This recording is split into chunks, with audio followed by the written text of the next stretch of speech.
let's get started. Okay, who am I? Hi, I'm Mary. I'm from Indiana Women's Action Movement. I met these lovely people during the 2020 election, and we continued moving forward with the fight. I focus on getting women elected to the State House through our organization called Indiana Women's Action Movement, previously known as 25 Women for 2020. We're elevating Indiana through the power of women leaders. We just had a great event on Sunday. Some of these people were there at our event, really galvanizing and energizing. We're feeling the momentum. And Jenny mentioned this, and I'm going to highlight it a little bit more. Grassroots organizing is really pivotal. We have an opportunity here in the 2022 election. You get more, you might have a lower voter turnout because you don't have the national election drawing people in, but you actually statistically get more voter contact. You get more intimate conversations opportunities because you don't have the national noise taking up the airways. So this is a great opportunity for us to dive in and really get the issues out there that matter to our community and to the voters. So let's get started. So this is part 2. So hopefully you've dove into Terry's presentation. You're ready to have the setup, your tactics to be successful. You're ready to have the next steps. We're going to talk about the setup and the tactics to be successful, because there's kind of 2 parts to being successful on social media. There's the why, establishing your why, and then the how. So you've already established your issues, you've got your focus, you've gathered your team, you've called a few friends, a few people that align with the same values, you've put pen to paper, you've outlined your mission, your purpose, you maybe come up with a really cool logo, a look, sticking to the same color palette, reached out to other organizations that you might align with in terms of your issues, whom you want to reach out to, who do you want to share with. The one thing I will have to say, when the new chair came on board of Indiana, and Deb, my co-partner in crime, sat down with Mike, one thing we really harped and drilled home is the state party cannot do the organizations across Indiana and other states. There needs to be collective organizing from the ground up, and this is what is being highlighted here. So I really encourage you to reach out to other organizations and work together. So you've done that. Now, what you're going to find is we're going to talk about social media. When people hear social media right now, they go, oh no, I'm not going down the rabbit hole. They get a little scared, apprehensive. I mean, I've done it. You know, you're like, I'm going to say this, but no, that's too sharp. And then you like press send. But I highly recommend, if you really learn how to phrase and articulate your message, it really helps. So I highly recommend taking the Real Talk series, Say This, Not That, and how to pop the disinformation bubble, because it'll really help feel more comfortable, build your confidence, and you'll really get into the good work that we need to get up to here today. So for us to better be activists here on Facebook, I want to go back in time a little bit and for us to get a better overview of the history of Facebook, because when you understand what's behind the curtain, as we say in The Wizard of Oz, there's always something behind that curtain. If we understand that, it'll better allow us to get into the Facebook space and be more productive. So let's take a little bit back in time, and any of us older folks remember this. In 2006, when the Facebook first came and launched, it was a wall. And actually, you had to seek out others. Like if I knew Jenny, I'd have to actually plug in her name to go and look for her. It did not automatically come up onto my feed. And then obviously, they fast forward very quickly, realized they had a lot more engagement, when they went to a news feed like Update. And that came from the realization that when they introduced the like button, things started getting stimulating. Things started to happen. Fast forward, 2009, they had a news feed that prioritized popular votes. They learned very quickly that if you have higher engagement and higher ranking, that people were going to react and do things more in terms of the advertisement. Because remember, Facebook model is engagement. They have to hire the engagement, the higher the advertising dollars. So engagement, growth, and advertisement. And how do you do that? They call it twitchiness. They need to get you to react.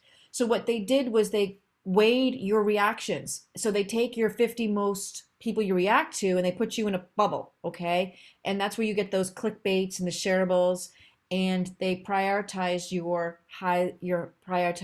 top level interactions, your people you talk to, share, like, etc. They realized they had a lot of feedback from that, a lot of feedback, negative feedback. So in 2018, they said, no worries, we get it, we hear you. We're going to start doing highlighting your closest friends. It's going to be just your family and friends you're going to see. Well, lo and behold, they actually created a more higher level, collectively clustered group. It actually had a reverse effect. But one thing I want you to kind of zone in on here. In 2019, excuse me, 2009, because they went to a news feed that they showed you what they prioritized as what they thought was your 50 most highest interactive conversations, likes, views, etc. They took choice away from you. So when they took choice away from you, people would argue this is a news feed. It's not a free chronological see things when it was posted.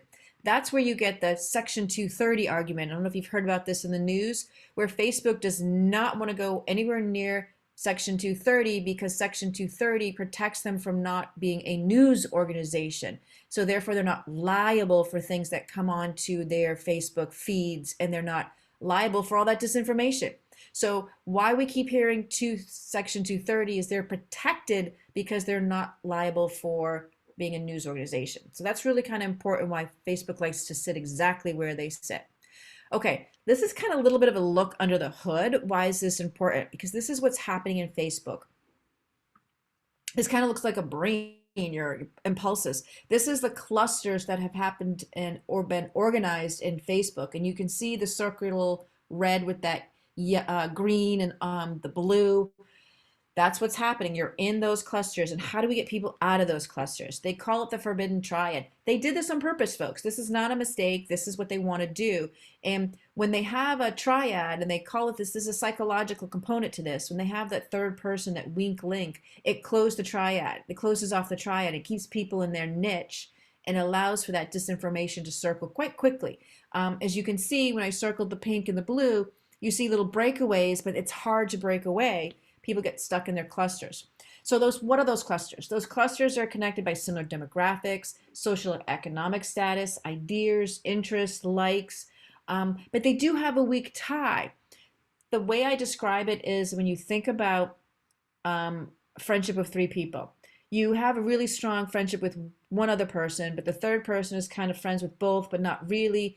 And the way they've designed these clusters is that weak link is that feed into another cluster, and it allows it to grow and keep the clusters close, but gives them a feed into another cluster. Okay, why is that important? It's important because as social media activists, we have to figure out how to way to break up those clusters. In the media marketing, in the social media world, we do this strategy that we really bring people down a funnel, and we can do this as activists too. So what we're trying to do with issues and candidates is bring awareness. We want to engage and inform the community we're responding to, we're putting information out to. We want to persuade them. That's convincing them, new voters, undecided on new issues, supported issues, connect with people. We want to grow our base. That's our supporters of the issue or the candidate or the cause. And then we're going to get them to activate and take action. That's go time. That's GOTV. It's time to take action. But one thing we really need to remember on this is if you notice the big arrow, we need to feed the funnel continuously. It can't be one and done. We have to continuously be doing this and circulating information, issues, engaging, and keep bringing people down the funnel. So how do we do that? Well, you choose a platform. You've got three different options. Right now, Facebook, 2/3 of US adults use Facebook, 70% daily. Facebook is where you have those conversations, people are sharing.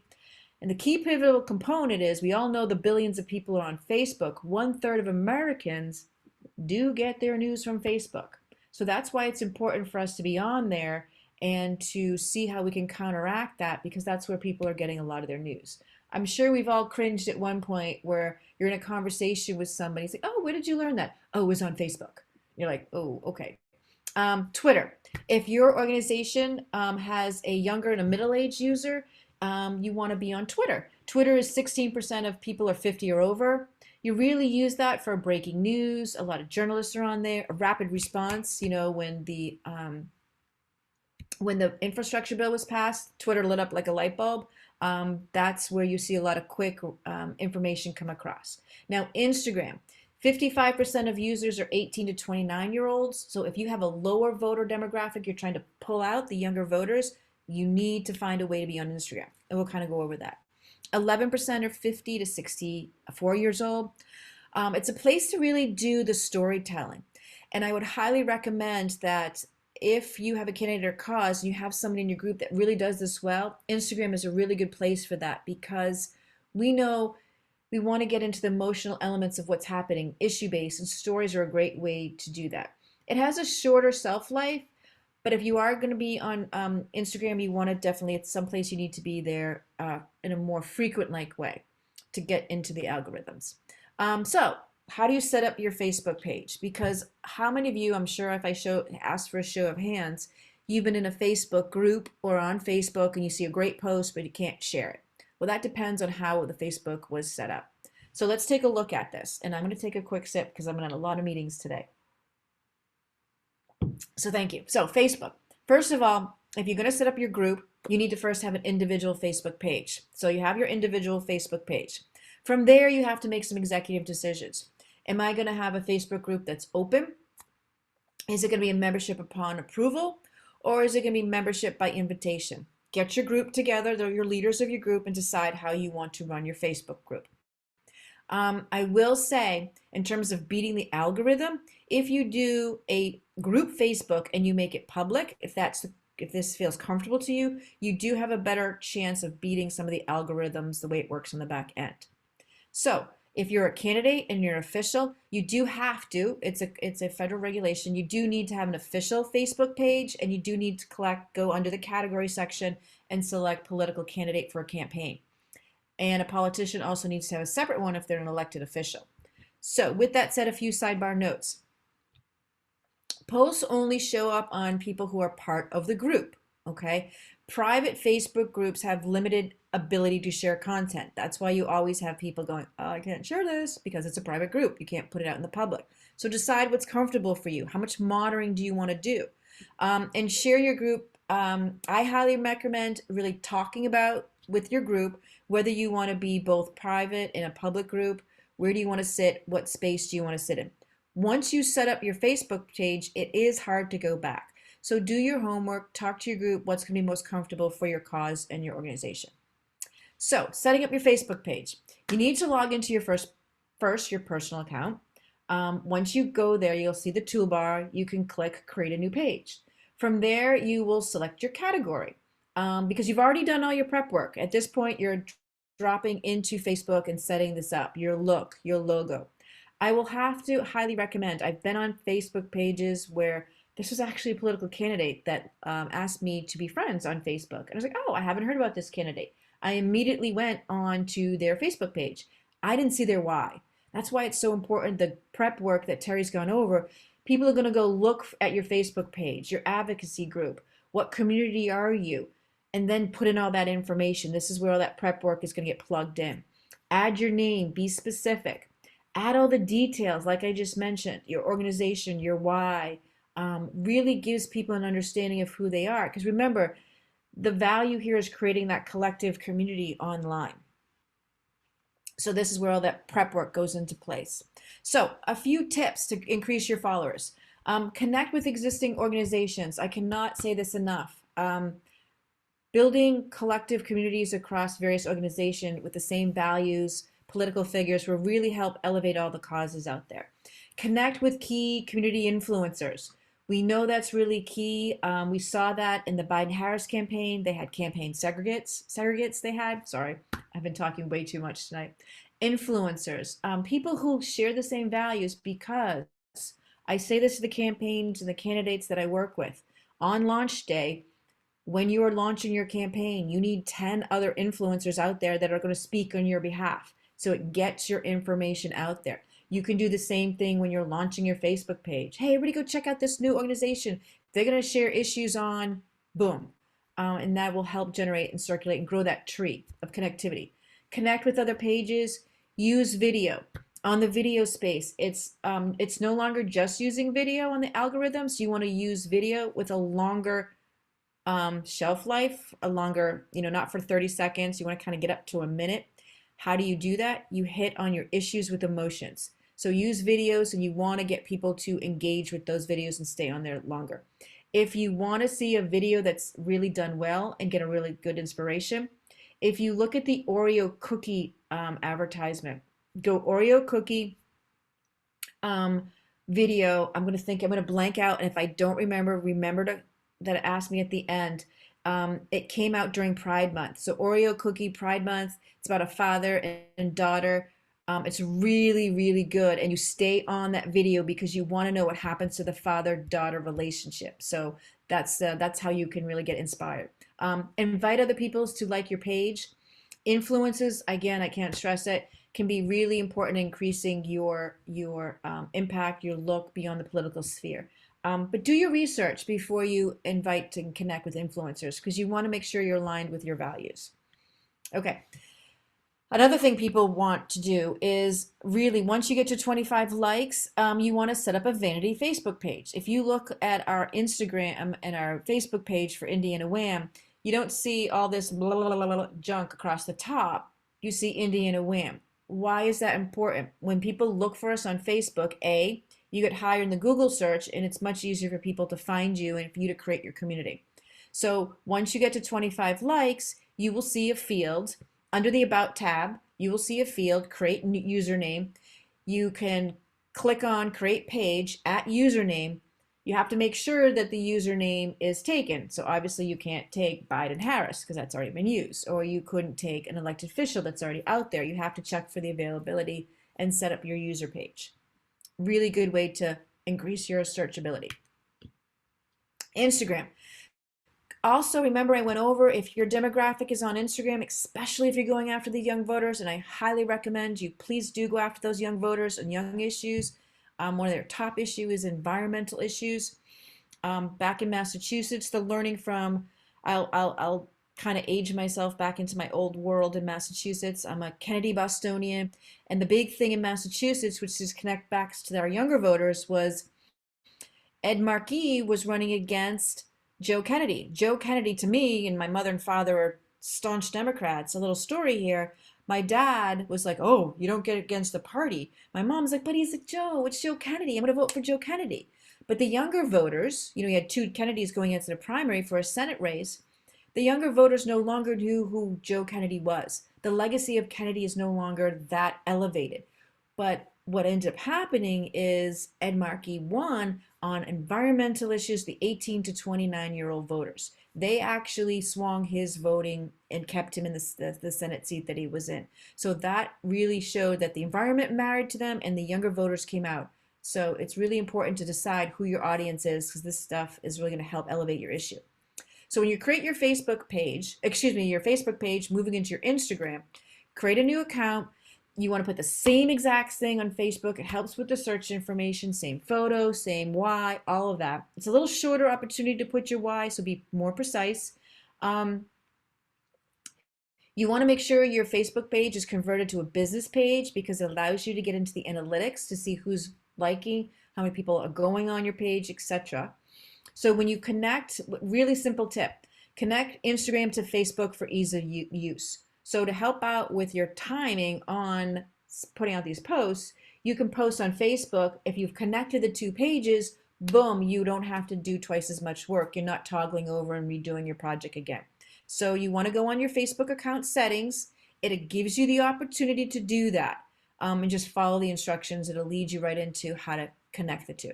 Time saver there. Okay. Organizing on Facebook. Sorry, the dog barked. The little puppy next to me. Sorry about that. You want to make sure there's a few tips and tricks on Facebook. We all know that when you post something on Facebook, if you don't see it right away, it kind of gets lost. If you got an important announcement, pin it up to the top. You can create opportunities for people to see it more. Create events with RSVP lists. Why? Don't just post an event. Create an event with it. Facebook allows you to do that. Social pressure.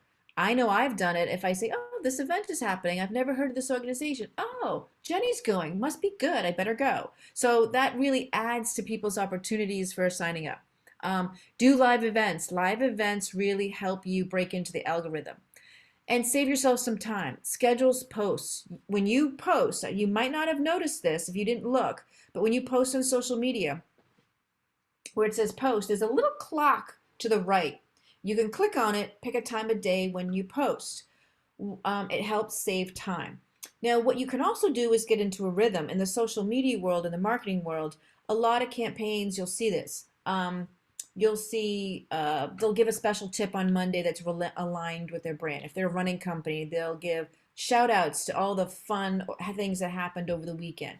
Or it's Friday, they might, if you're a running company, they might schedule always posting community events.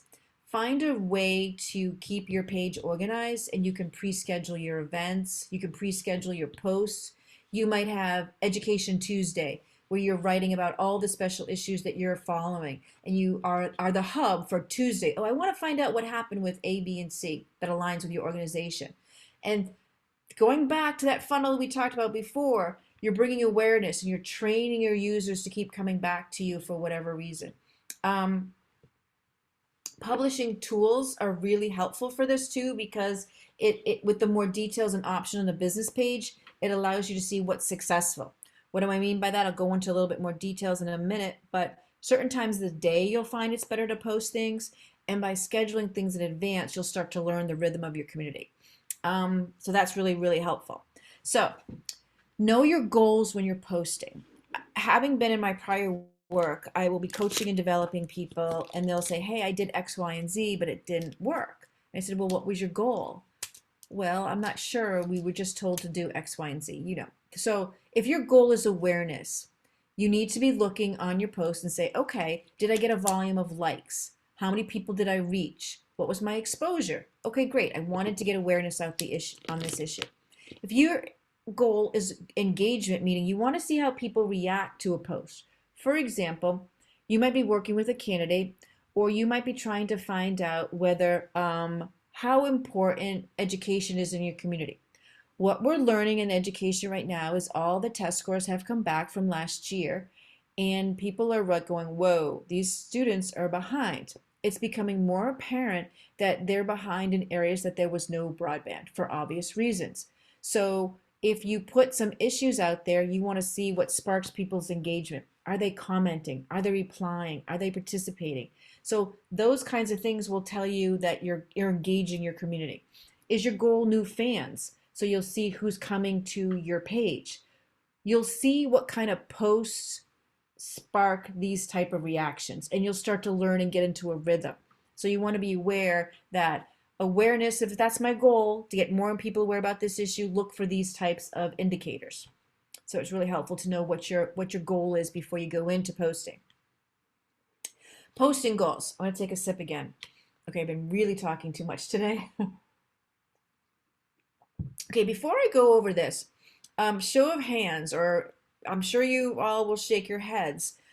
During the election, towards the end of the election, a week before November, I forgot the election date, November, what was it, 3rd? When Trump and Biden were getting elected.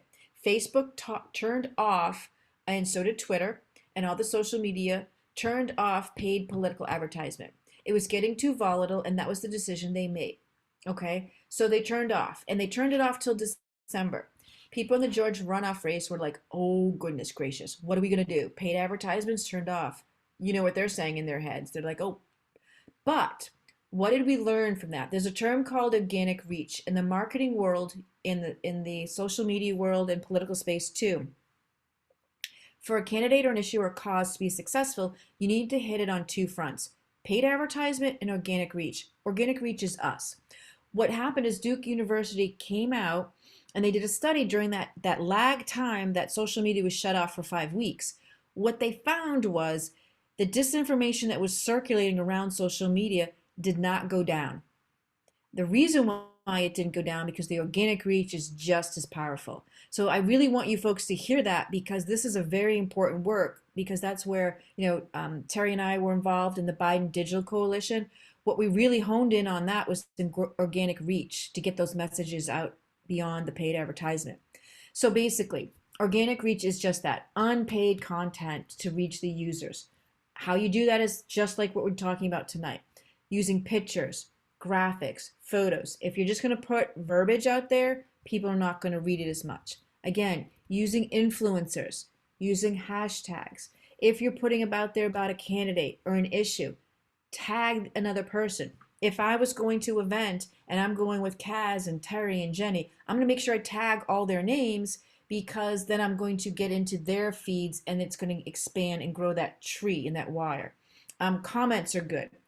Boosted news, what is that? That's a really good technique that actually got very good reviews during the Biden-Harris campaign.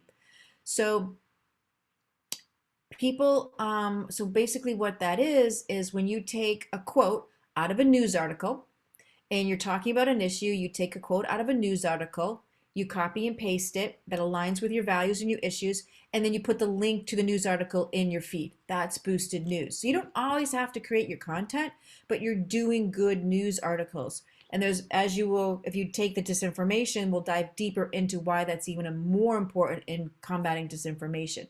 So it's another trick and strategy to get that organic reach out there. Post frequently. You need to post 4 to 5 times a week to break through. That's why scheduling becomes really important. It helps take that pressure off. Okay, hashtags. Again, hashtags used on Instagram and Facebook links are really important because it helps generate more content and it helps you actually go back and they're searchable. People actually really do use them. And on the flip side, then you can do some monitoring to see if your topics are being reached by your audience. It's called social media listening, and we'll talk a little bit about that in a little bit. But that's why it's important to use them so you can go back and circle back. Make sure you're always putting at someone's name, links to my page, and followers because it's really, really important. I use that example as if I was doing something. I always want to make sure that I use the various ats, whatever organization, on a multitude of level. It really encourages engagements. And the other thing that I will highly recommend is be unique and relevant, short and sweet. That really, really helps. You'll find your voice. Don't be afraid when you first step out of the gates that you're like, oh, I don't like the colors I first used, or I'm not getting engagement. Pull back. Figure out what works for you and your organization. You'll find your voice. You'll find your authentic voice. Okay, here's one thing I want to give you an example of. Take a minute to read this. This is an example of boosted news. Okay, so this came from a member of our organization. So basically, she put out there, affordable, high-quality childcare is the biggest obstacle to women's financial success. The absence of women in leadership at Indiana State House has left children childcare, equal pay and reproductive rights, and maternal and infant health at the bottom of the list. Help get more Democrats elected in 2020. Now, we've talked about this as an organization. We're like, not the best strategy to do with this because there's a lot of opinion in there. We want to kind of get away from that and really get into the little facts. So I would highly recommend people will read things when they see more facts coming from an article, and then you can highlight it with some punchy values that come back to your issues, that comes back. And the way I like to say this, and I'll say it in a minute, is state a fact, state a cost, and bring a solution oriented. The solution is circling back to the community values. If I was to put that post up, I would have stated the state's overall index score was 60.6. Put a statistic. People are like, oh, what's that? It really pulls them in. Statistics have showed that if you put numbers in there, if you put quotes from articles, this is the boosted news, it draws people in. If you put too much opinion, they don't want to hear about what you have to say yet. You'll get better at this and they'll start trusting you more. But when you're just getting started out, it's really a good idea to do more pulling the boosted news out because people will actually dive in. On the flip side of that, what you're also doing is getting people to click on articles that might be a new learning for them, and it breaks up their algorithm if they've been going down the rabbit hole of disinformation. So state of fact, the cost in your community, and then the solution using a quote from your boosted news article that you found relevant to an issue. Right now, you're seeing a lot of that being done with the Biden infrastructure. You see a lot of people circulating with the deficit issue.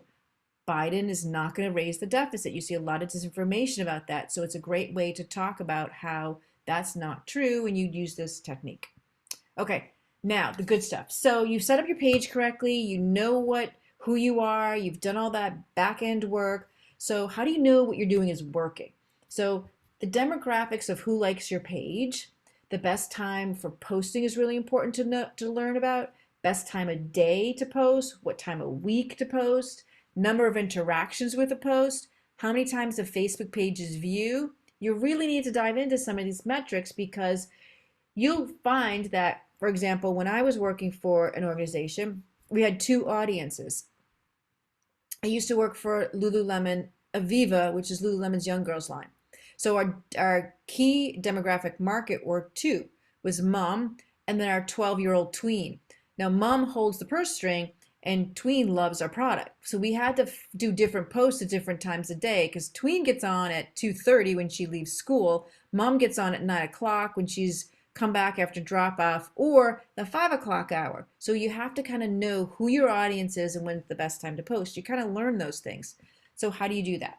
Well, if you set up your page properly, you will note on the left-hand side, I just copied and pasted this. This isn't a strip on the left-hand side where you can go into your notifications, your insights right here. If you want to do publish more things and do ads, you can do that. That's the ad center. This is where you're going to see all this great information. What does it look like? It looks like this. So you can see who your post is reaching. You can see how your videos are doing. We do a podcast. We also put it on the social media. We can see that when we started talking about reproductive rights, boom, our viewership went up. So we know that's an important issue for Indiana right now.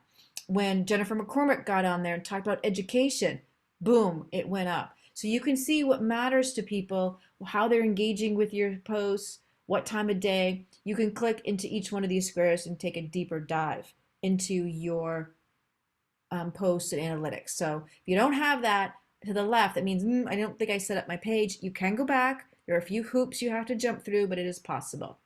So the other thing I want to talk about is when you dive deeper into this political space and issue based, as I mentioned with organic reach and paid media, the one thing that you learn in certain spaces in the corporate world is you can't have one toolbox. You have to have a multiple of toolboxes. That's what we see with paid media and organic reach. The same thing is with the data and analytics. You can look at all that data and you can get the hardcore numbers of what they're telling you, but there's another key component to that. It's what we call social media listening. It's actually going down and looking at the sentiment. It's how people feel about your posts. It's their attitudes. It's not the numbers. It's the likes. It's the not so good happy faces, the sad faces, the fiery faces. It's all those emojis that you really want to take a look at because that'll tell you how people are reacting to your issues and how they truly feel. On top of that, when you start doing that, you'll actually find influencers who will actually be like, oh, they react a lot to that. They're very adamant about that. Maybe I need to ask them to join my organization. The other thing about the social media listening, it's also really, really, really important to go on other pages who are your opponents. What do I mean by that? You go on, if you're in my space, any of my candidates, I go on to the opposition side. So if I'm looking to see how the Republicans in the state feel about Braun, if they're praising him on what issues and what are they praising him young, you need to know that. It kind of helps you dial into some issues on your side.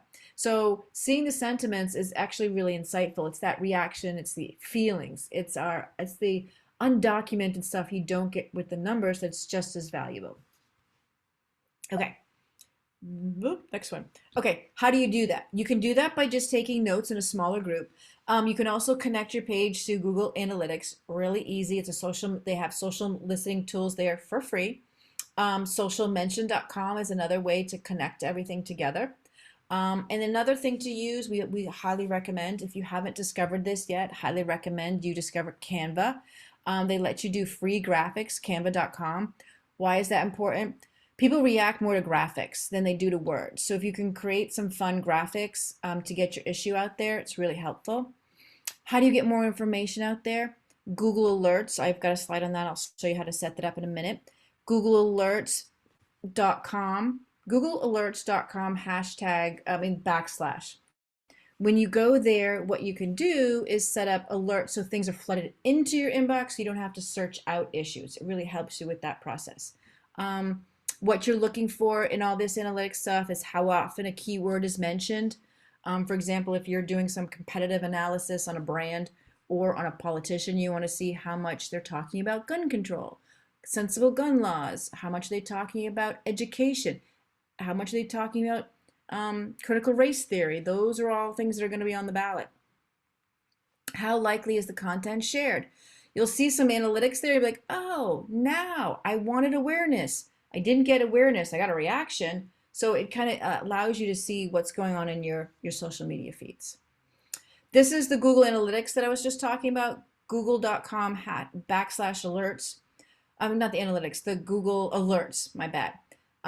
For example, this is an example of when I was setting up redistricting. What it does is you click on it, you put the topic in there, redistricting Indiana. I put my website in there, excuse me, the website, my email address, and then you can also put the time of day. You might want it all coming in at the same time. And then what happens is I wake up in the morning, or I have it on whenever it happens, an article is posted about Indiana and redistricting. It comes into my inbox again instead of me searching it out. It really helps you stay on top of local issues and issues in the community that's really relevant to what your cause is. So simple, really, really easy way. If you don't want your inbox flooded because you're like, oh, I want to learn about all of this, you can actually collectively what they call bundle them. So you just Google how to bundle Google Alerts and they'll come in under the bundle a certain time of day to keep your inbox a little clean. That's a little tip or trick.